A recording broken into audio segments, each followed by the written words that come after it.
నువ్వు ఈరోజు ఉదయాన్నే దేవుని వెతుకుతూ ఉంటే,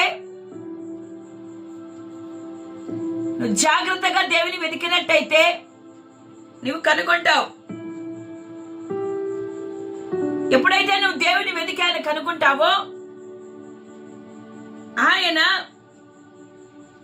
నీతో సహవాసం కలిగి ఉంటాడు.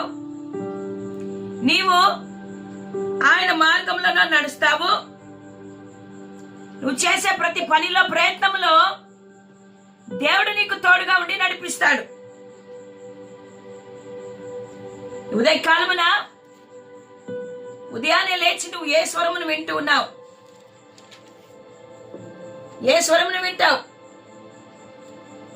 కీర్తనల గ్రంథం 5వ అధ్యాయము 3వ వచనంలో, యెహోవా ఉదయమున నా కంఠస్వరము నీకు వినబడును, ఉదయమున నా ప్రార్థన నీ సన్నిధిని సిద్ధము చేసి